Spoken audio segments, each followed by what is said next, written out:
Friends, તમારું સ્વાગત છે મારા કિચનમાં। આજે આપણે બનાવીશું એકદમ ટેસ્ટી અને ઝટપટ બની જાય તેવું કાચી કેરી અને મરચાંનું ઇન્સ્ટન્ટ અથાણું। અને આ અથાણું જે છે તે ખાવામાં ખૂબ જ ટેસ્ટી લાગે છે અને જો તમે ક્યારેય ન બનાવ્યું હોય તો એકવાર જરૂરથી ટ્રાય કરજો। તો ચાલો બનાવીએ ટેસ્ટી એવું કાચી કેરી, મરચાં અને લસણનું ઇન્સ્ટન્ટ અથાણું।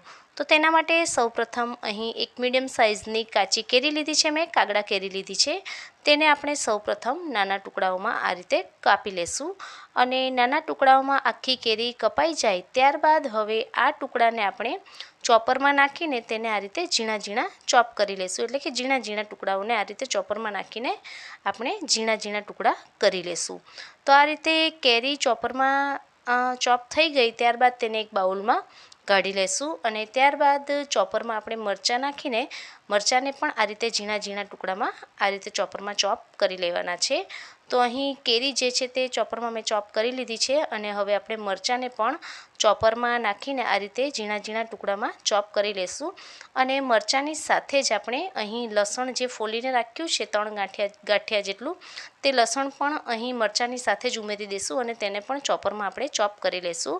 તો અહીં જો તમને અથાણામાં સ્પાઇસી ટેસ્ટ એટલે કે એકદમ તીખો ટેસ્ટ જોતો હોય તો 3 થી 4 જેટલા તીખા લવિંગિયા જે મરચાં આવે તે અહીં મરચાં સાથે ચોપરમાં ઉમેરી દેવા, એટલે અથાણામાં તીખો ટેસ્ટ ખૂબ સરસ આવશે।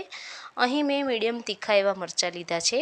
તો બધી વસ્તુ અહીં ચોપરમાં ચોપ કર્યા બાદ એક બાઉલમાં મેં કાઢી લીધી છે। હવે અથાણા માટેનો સ્પેશિયલ મસાલો રેડી કરી લઈએ। તો તેના માટે એક મોટી ચમચી ભરીને મેં વરિયાળી નાખી છે કડાઈમાં, એક મોટી ચમચી ભરીને આખા ધાણા નાખ્યા છે અને એક મોટી ચમચી ભરીને આખું જીરું છે તે ઉમેરી દઈશું, એક ચમચી ભરીને તલ છે તે ઉમેરી દઈશું અને અડધી ચમચી જેટલા મેથીના કુરિયા છે તે ઉમેરી દઈશું અને એક ચમચી જેટલા રાઈના કુરિયા છે તે ઉમેરી દઈશું અને 20 થી 25 જેટલા મરી છે તે ઉમેરી દઈશું અને ત્યારબાદ આ બધા મસાલાઓને મીડિયમ ગેસની ફ્લેમ રાખીને થોડીવાર માટે આપણે શેકી લેવાના છે। આ બધા મસાલાઓ સરસ રીતે શેકાઈ જાય અને આ રીતે તલ જે છે તે ફૂટવા માંડશે ત્યારબાદ ગેસની ફ્લેમ બંધ કરીને હવે મસાલાઓને થોડીવાર ઠંડા થવા દઈશું અને ઠંડા થઈ જાય ત્યારબાદ મિક્સર જારમાં ઉમેરીને આ બધા મસાલાઓ આપણે પીસી લેવાના છે। તો અહીં મસાલાઓ અધકચરા પીસાય તો પણ ચાલશે અને આ રીતે એકદમ પીસાઈ જશે તો પણ ચાલશે। તો મસાલાઓ બધા પીસાઈ ગયા બાદ તેને આપણે જે ચોપરમાં બધું ચોપ કરીને રાખ્યું છે બાઉલમાં, તેમાં બધો જ મસાલો જે છે તે ઉમેરી દઈશું। આ રીતે મસાલાઓ ઉમેર્યા બાદ હવે તેની ઉપર આપણે 1 થી 1.5 મોટી ચમચી ભરીને મીઠું ઉમેરી દઈશું અને મીઠું ઉમેર્યા બાદ આપણે 1 ચમચી ભરીને હળદર ઉમેરી દઈશું અને 1 થી 1.5 ચમચી જેટલું કાશ્મીરી લાલ મરચું પાવડર ઉમેરી દઈશું। તો આ રીતે મસાલાઓ બધા અહીં ઉપર આ રીતે ઉમેરી દેવાના। ત્યારબાદ હવે અથાણું બનાવવાનું છે તો તેમાં તેલ તો જરૂરથી નાખવું જ પડશે। તો અહીં 5 થી 6 ટેબલ સ્પૂન જેટલું મેં મગફળીનું જે તેલ આવે તે લીધું છે અને ત્યારબાદ તેને આપણે ગરમ થવા દઈશું। તેલ આ રીતે ગરમ થઈ જાય એટલે તેમાં આપણે 15 થી 20 જેટલા મેથીના દાણા ઉમેરી દઈશું અને ત્યારબાદ અડધી ચમચી જેટલી હિંગ ઉમેરી દઈશું અને તેલ આ રીતે એકદમ ગરમ થઈ જાય ત્યારબાદ તેને હવે ગેસની ફ્લેમ બંધ કરીને તેને થોડું ઠંડુ થવા દઈશું। એકદમ ગરમ તેલ જે છે તે આપણે ઉમેરી દેવાનું નથી।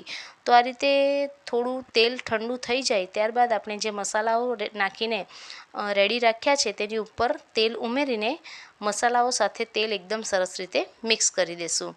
તો અહીં આ રીતે તેલ એકદમ સરસ રીતે મિક્સ થઈ જાય અને ત્યારબાદ જો એવું લાગે કે તેલ થોડું ઓછું લાગી રહ્યું છે તો ફરીથી 3 થી 4 ટેબલ સ્પૂન જેટલું તેલ ગરમ કરીને ઉપરથી તમે ઉમેરી શકો છો।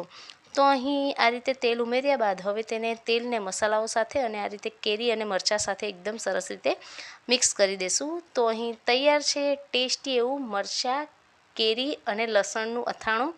આ રીતેનું અથાણું તમે ક્યારેય ન બનાવ્યું હોય તો એકવાર જરૂરથી ટ્રાય કરજો, ખાવામાં ખૂબ જ ટેસ્ટી લાગે છે અને આ અથાણા સાથે રોટલી ખાઈએ તો પણ ખાવામાં ખૂબ જ ટેસ્ટી લાગે છે।